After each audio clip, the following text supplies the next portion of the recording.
So what do I look for when buying dental loupes? Should you buy a wireless light? And what is the best magnification for dentistry? In this video, I'm going to talk about everything you need to know before purchasing your first pair of loupes. So whether you're a dental student buying your first pair of loupes, or a dentist buying your third pair, or a surgical resident, some of the things you need to consider are magnification and field of view. The amount of magnification basically determines how zoomed in you are on a certain object, but the drawback is that it eliminates some of the peripheral items like the tongue and cheek if you're in dentistry. So the question then becomes, what magnification should you get? If you're first starting out, I would recommend getting a magnification closer to 2.5 or 3.5. I understand that eventually you're going to level up your magnification as you get more experience as a practitioner, but if you jump into too high magnification early on, your eyes might not be accustomed through looking at the loupes, and you may get headaches, and it can actually negatively affect your work. So my personal recommendation is to start low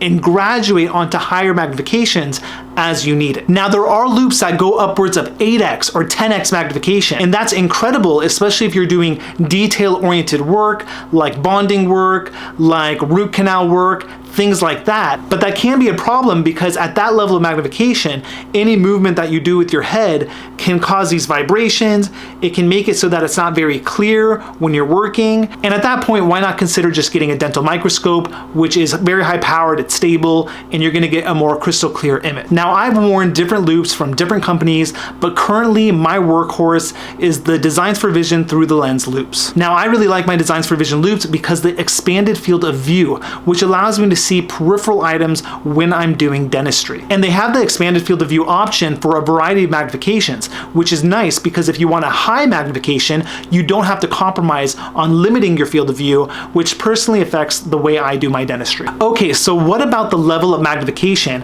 and why did I decide to move from 3.5x to 4.5x? So I decided to increase my magnification because I decided to get more into biomimetic dentistry, which requires me to better visualize cracks, caries dentin, and do more detail-oriented work. And do I think it's really necessary to have a very high magnification to do the best dentistry out there? I really don't. I think there's a lot of practitioners out there with maybe not the highest power magnification, and they do excellent work. The main thing is you want to find loupes that work for you, that allow you to practice dentistry comfortably and allow you to do the best work you can. Now, of course, if you guys are considering getting that elevated magnification, by all means do so, but just remember that it may be a little bit of a challenge for your eyes to get accustomed to that strong lens. So what about the weight of dental loupes? The weight is something that you definitely have to consider. The more weight that you put on your head, the more neck pain you can have, the more back pain. Some people that don't have those strong muscles, they're gonna put on a heavy pair of loupes and they're not gonna be able to tolerate it. So you have to test out those loupes to see whether you can tolerate heavy weight. A lot of these companies can counteract the weight by using lighter weight materials on the frames, by using lighter weight materials for the lens and things like that.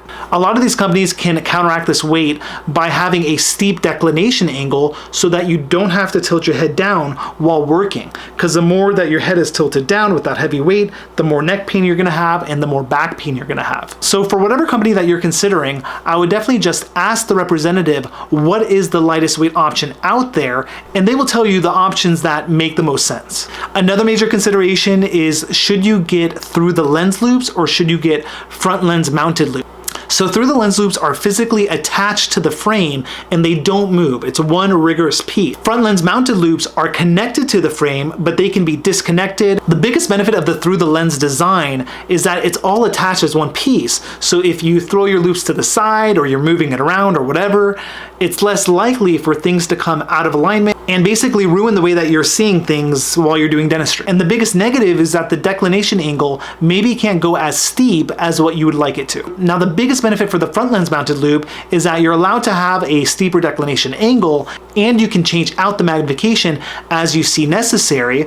But the negative is that because there's so many components, like I said before, if you put it to the side, a lot of things can come out of alignment and you may be stumbling trying to get it back to where it needs to be. be. Personally, I work with the through the lens design, but if there's any dentists out there that work with the front lens mounted design, leave it down in the comment section below and share your experiences. Okay, so what happens when you buy your first pair of loupes? What's the process like? So if you're considering designs for vision, typically a representative comes out to your office and they take a variety of measurements, including the working length, which represents the distance between your loupes and your focal point. If you have a super high working length, typically you're gonna be sitting upright, you're gonna have this long distance between your head and your patient's head, and that does allow for better ergonomics. And if you have a super short working length, then you might have to have your patient chair elevated high so that you can be in focus when you're doing dentistry, or you may have to tilt your head down. So there's this fine point that you need to reach that makes it comfortable for you, that allows you to have proper ergonomics so that you're not hurting your back and your neck, and that representative will talk to you about what that measurement is. Finally, let's talk just a little bit about dental loupe lights. So loupe lights are incredibly important because you need to be able to illuminate the site you're working on so that you can see clearly, so that you can visualize cracks, or you can visualize a cavity, or whatever it is that you need to do. And currently, you have the option between choosing from corded lights and cordless lights. The corded version is nice because you don't have to charge the battery throughout the day, you don't have to replace the battery, it's a really bright light, and it's been around for a long time. But the problem is that sometimes the cords get stuck on a chair or get stuck on a handpiece and you're moving around and you're pulling things away. So corded devices can be a nuance if it's not properly tucked in underneath your lab coat or something like that. Now, I recently got the cordless version for my Designs for Vision loupes,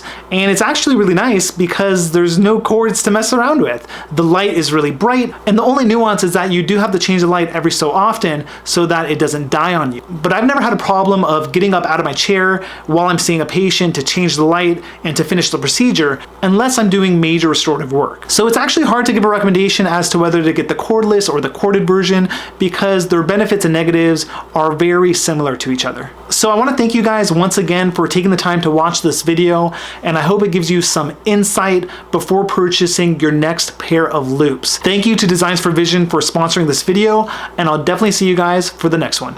Thanks.